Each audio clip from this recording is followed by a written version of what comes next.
Pleased to have with us on the dais for this second session of the afternoon, the Michigan State Spartans. To my immediate left, senior guard Matt McQuaid, the man in the middle, junior guard Cassius Winston, and on my far left, junior forward Nick Ward. This time, if you have a question, please raise your hand. Please state your name and a media affiliation. We have a microphone holder come your way. Left side aisle. Just for all of you playing a Big Ten team in the NCAA tournament, it's probably not something you guys were necessarily expecting. So how's the prep different, and just how do you guys expect the game to go, considering that it's a team that you're more familiar with? We're going to start with Nick and work our way to Matt. Well, to be honest, we played them earlier this year, so we do know a little bit about them. And, of course, they're a Big Ten team, so it'll be a little bit of a challenge. So we just got to come out and play hard. Yeah, like Nick said, we played them before, so we probably know their tendencies a little bit better. They probably know ours a little bit better. So, it's not going to come down to the X and the O's. It's going to come down to which team plays the hardest, which team executes the best. Yeah, we both know each other pretty good, and playing each other earlier in the season. They're a different team now. They're playing really good, and we just gotta be ready. Questions, please raise your hand. Far right side, second row. Hey Nick, Jim Combroni, SpartanMag.com. Just asking, curious how your conditioning. How do you feel it's coming along? Do you feel like you're making progress? Firstly. Secondly, how are you doing in terms of catching entry passes? Has that part been an adjustment in your recovery? My condition has come along, has made great strides. Last week wasn't the best, but this week I feel, I'm starting to feel normal again. As far as, catching the ball and stuff like that, it is a little bit of a challenge, but it's something I got to get used to. Catching harder entry passes was, my thing for a while. But, since it's on my left hand, it has made it a little bit challenging, but it's something I have to just get used to.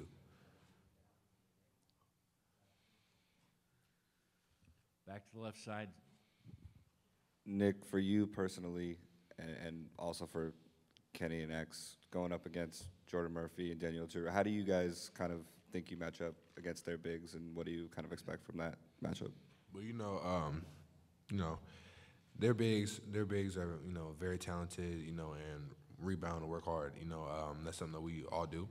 And we just got to know their tendencies at the end of the day and box out. That's a big part of our game plan, And in order for us to win, we're going to have to contain them on the boards and, contain them as best as we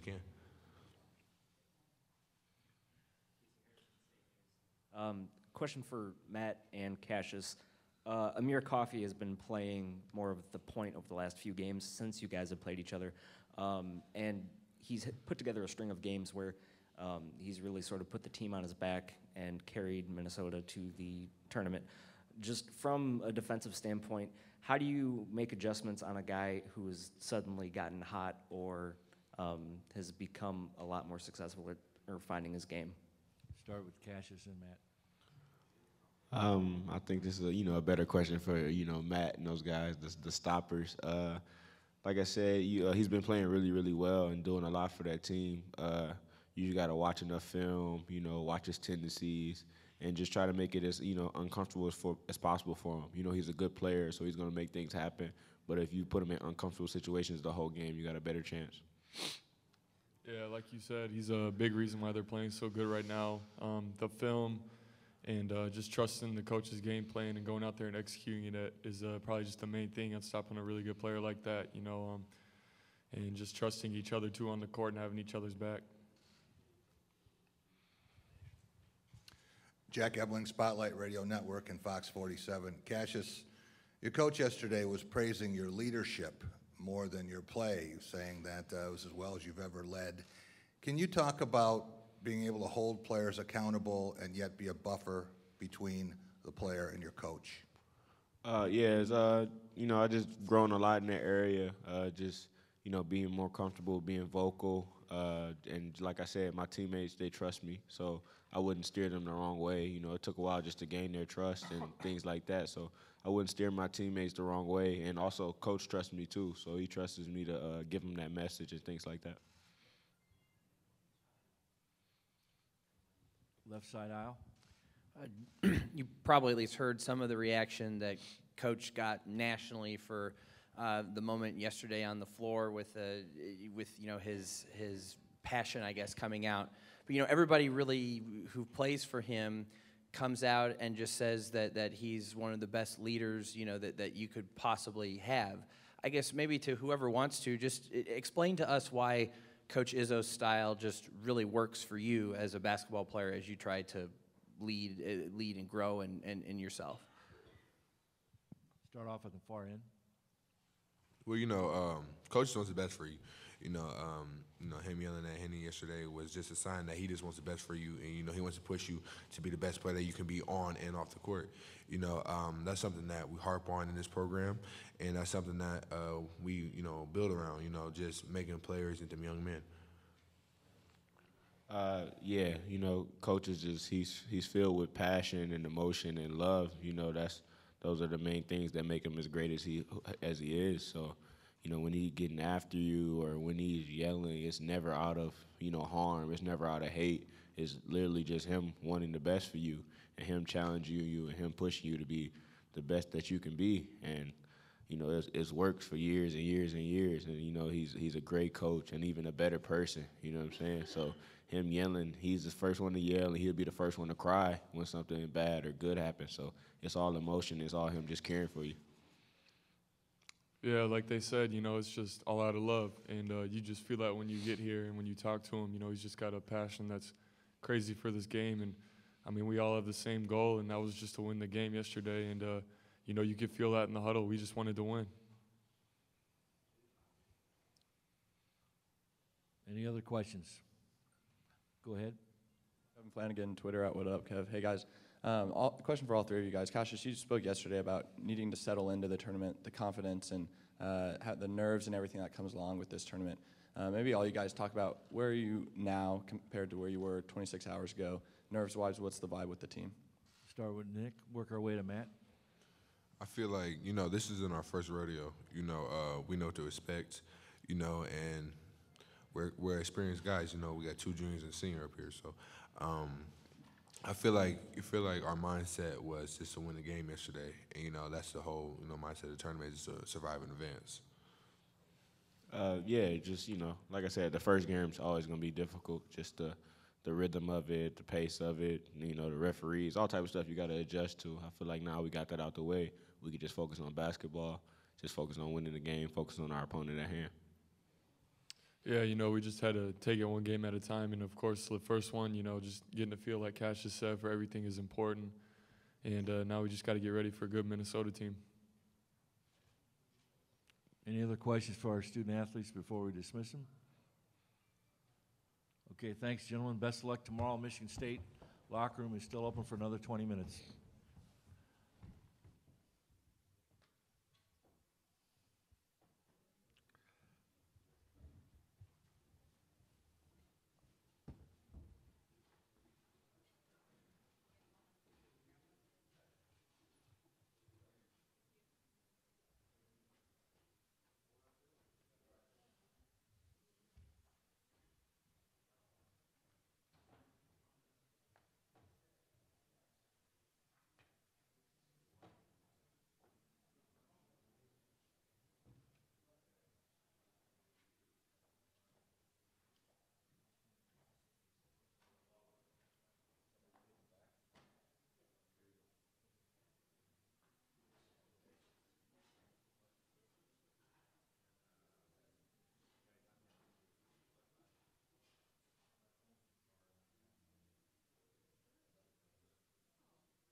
She is.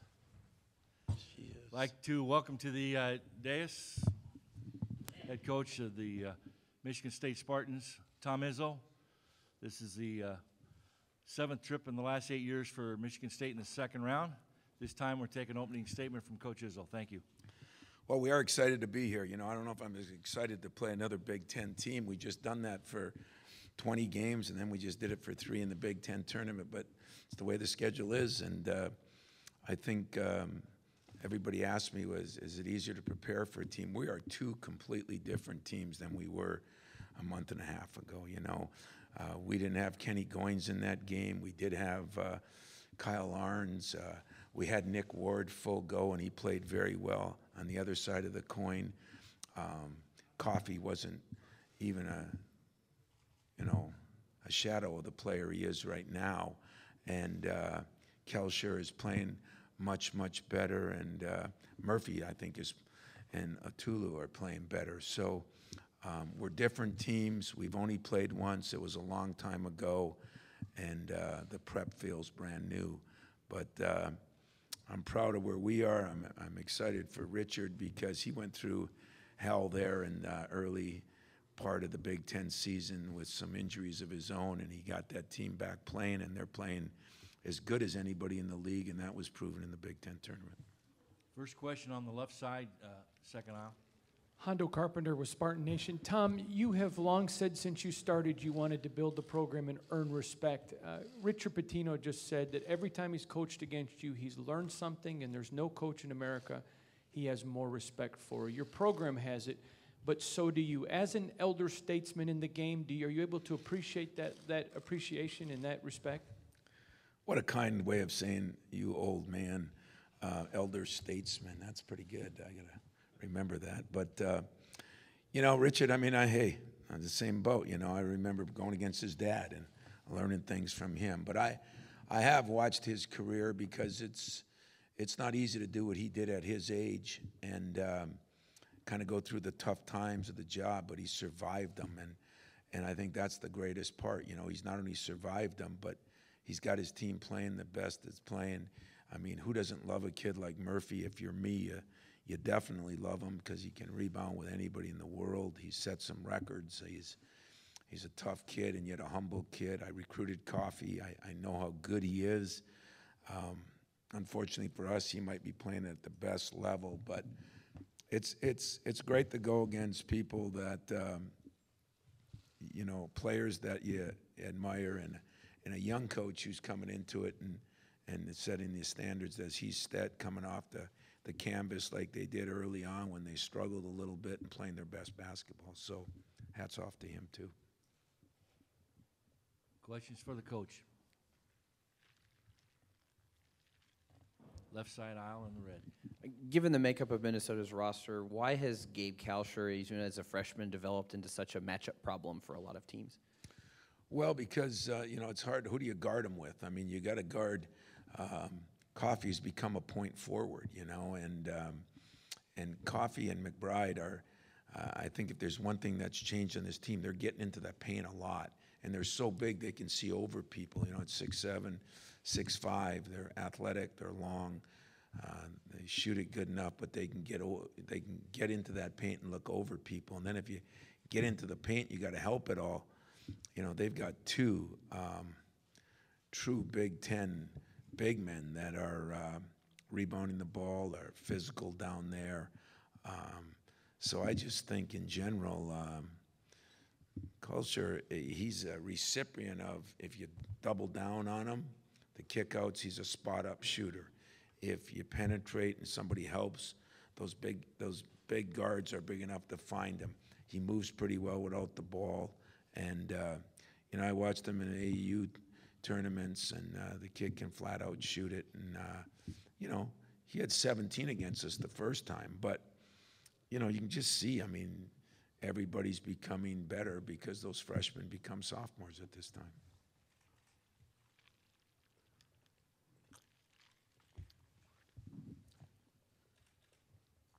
Left side standing up. As a member of the Minnesota media, I know that you were real close with the late Flip Saunders, and I know that you've had some talks with Ryan as he's gone through a tough year. Are you speaking to him somewhat, and are they late night conversations like you had with Flip? Well, not as late as Flip. You know, he was used to watch those, was that QVC or OVC or whatever it was, you know. I think he bought cheap watches and cheap coats there. But Flip was a special guy, and I got to know Ryan early on. I got to know him when he, you know, through Flip, and then when he played at Minnesota. And I'm just so impressed with what Ryan's done, you know.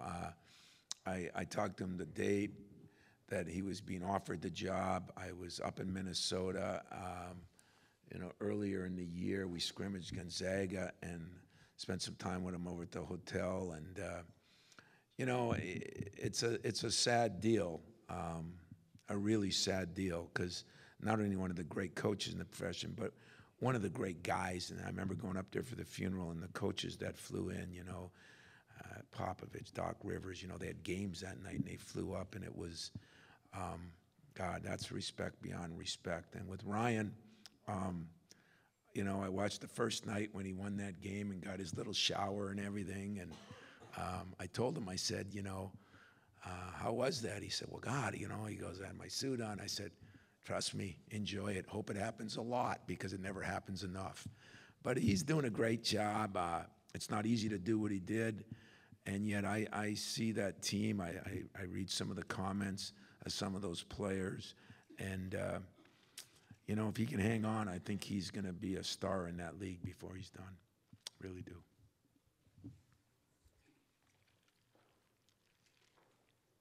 Left side aisle on the blue. Daniel House, gopherhole.com. What are some of the challenges associated with defending someone like Jordan Murphy, and how big of a challenge has he been over the years?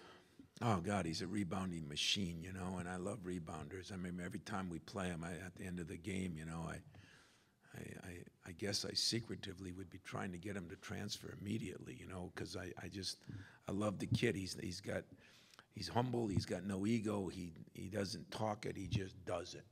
And who doesn't love a kid that's like that? What he's done a better job of, he's putting the ball on the floor a lot better. He never used to be able to shoot the ball over his left shoulder. Now he can go off both shoulders. He was a right-hander that shot it over his right shoulder, which was weird. I think he's developing, and his game is just, and I think Richard and he both deserve credit for that. But he is a lot different, and I think a better player than the one we faced a month and a half, 2 months ago, whenever it was. Left side aisle in the red jacket. I know there was a lot not to like yesterday, but in terms of, you know, it was a win and you're moving on. So what did you like in terms of items or moments or observations that you saw that can help the team however far the rest of this tournament run goes? Well, I like the way that we sucked it up, you know. I mean, it was a tough week, you know, with the 3 games and the travel, and I mean, a lot of people have to do something like this, but it was hard. I think Kenny Goins, you know, he played like 39, 40 minutes in those games in Chicago, and had to play a ton of minutes last night, and I thought struggled a little bit. But I thought Cassius is feeling better, the toes better, the knees better. Still got fatigued a little bit, but I think health-wise, he's better. And Xavier came on. I think a big key for us right now, because we need a lift, is getting Nick back. You know, Nick came back when he probably wasn't ready to come back. It wasn't anything that was going to damage his hand. I just mean physically ready and conditioning. You know, he got the approval to go, and it was like play. And Nick's played very well against Minnesota, and I was hoping to get him a few more minutes last night. But, you know, when you play those smaller teams, they got guys that can pick and pop and shoot threes or put the ball on the floor. Now we're getting back into more traditional teams, and so I'm hoping to get Nick in there more and get a real rotation so Kenny and X get a little more rest. On the perimeter, we are what we are, but there might even be some times we could move Kenny around to different positions, and so we'll see. But, you know, I like the competitiveness. I like the fact that we dealt with some adversity and handled it. I like the fact that Cassius really took over the game again like a good point guard should. McQuaid, again, hit a couple big shots. Aaron Henry made the big post move and a couple of free throws. And I had to love the fact that you go 26 for 27 or 25 for whatever we did from the free throw line. It was a couple years ago, and we were a disaster. So I think our coaches and our players deserve a lot of credit. They've worked on it. They made all their free throws. And Kenny apologized to him for missing that one, you know, and didn't bother me any. We have 6 minutes left in the session. We have 2 questions on the left side here. Casey Harrison, State News.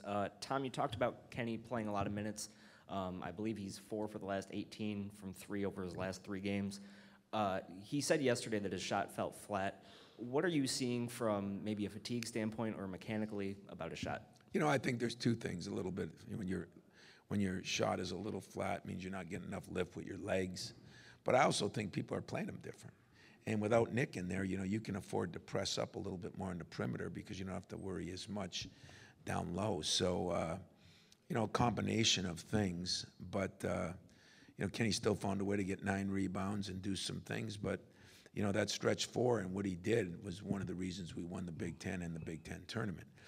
But I think, you know, I think just being here a day and getting through that first game, last night's walkthrough, today's walkthrough, there's a little bit more of a freshness to this team. And I think we'll be ready to go. You know, we're going to have to be because they're playing their best basketball of the season. Left side aisle, and then we'll go in the back and come back up to the front. Tom, you've always talked about a player-coach team being better than a coach-coach team. What does it do for you when Cassius can be a buffer for you and also convey your message with different decibels, especially to the young guys who haven't been through this before? You know, Cassius has grown a lot. You know, I always kid him because his freshman year wasn't a walk in the park or all roses either, you know. But whose was? You know, I mean, it's amazing the number of calls you get at this time of year from former players and everybody. You know, freshmen, that's why you're called a freshman, you know. You don't know anything and you have no idea what it takes to win because you've never been at this level. And so I have always believed that leadership, and I think McQuaid and Cassius have done a phenomenal job. Cassius it's an area, my whole thing with him is let's take everything to another level. You know, let's take your defense to another level, your leadership to another level. And he just keeps answering the bell, you know. And so I'm, you know, I get proud of people when I see a change, and especially in a change in an area that maybe, as a lot of people say, well, that's his personality. Well, I've always said you got to change your personality too if you want to be a great or elite player, and I think Cassius is really working on that, and so I'm proud of him for that. You know, he came in to a huddle one time when he made some mistakes and a couple of turnovers, and that 7-8 point lead went down to a -1 for us, and you know, when people take blame, that is such a beautiful thing nowadays. And he's just turning into a good leader, a great player, and able to do some things because he is the even-keeled guy on my team. You know, there's nobody like Cassius, and he's learning how to use that to his advantage. See Minneapolis. Just your thoughts on the Big Ten going 6-0 so far in March Madness. What does that say about the conference and the toughness of it this year?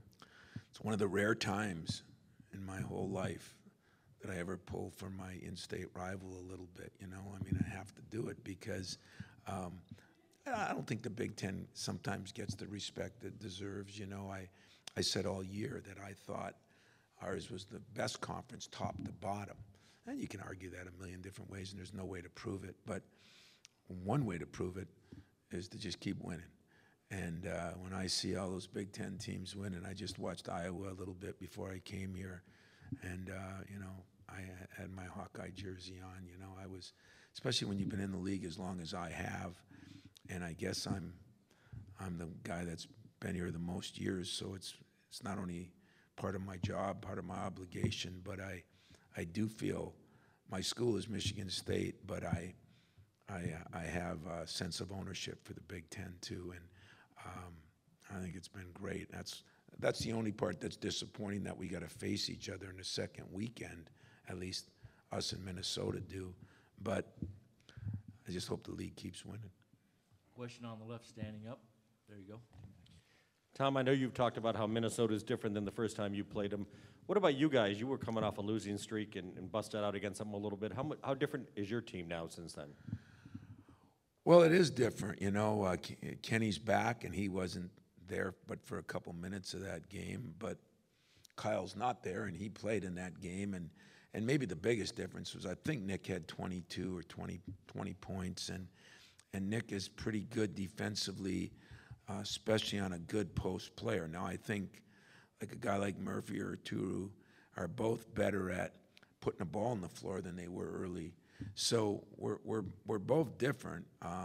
If they shoot the ball like they did yesterday, that makes them a lot different than they've been all year. You know, they've been a low 30s shooting team from the three, and they're just shooting the ball better right now, or at least did yesterday. So, like all of us, everybody's a little inconsistent. You know, they played so well a couple of games, and they played a game or two that they weren't as good in, and we've done the same thing. So I thought it was a big win for him yesterday. I thought, I know how good Louisville is. We played against them, and I thought pretty much Minnesota dominated them, you know, definitely over half the game.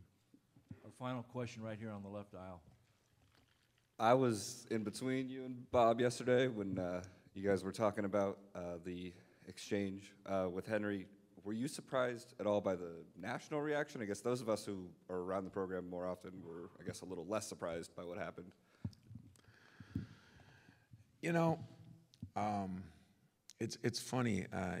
You know, I learned in the last couple of years about sound bites, and one word makes a difference. You know, there's a 10-second sound bite in a 2-year relationship, and I just think that people don't understand that coaches, at least this coach, relies on relationships with his players. I think more than any coach in the country. Now, that's a egotistical or a selfish statement or self-proclaimed, but I think it's been earned and it's been talked about. And the number of players that called me last night that had already called Aaron, and Aaron, that thing was, I won't say it was nothing, it was nothing.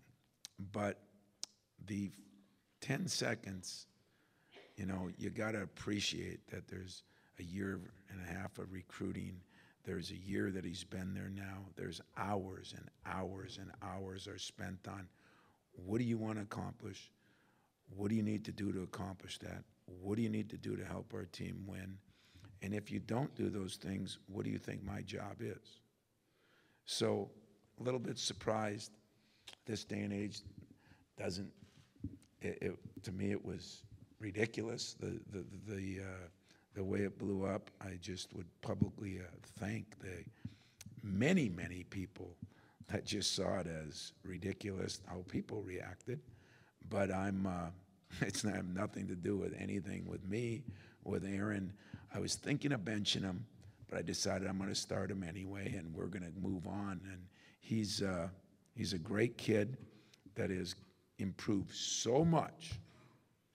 But for us to be a championship team, for us to move on, he's got to continue to improve even more.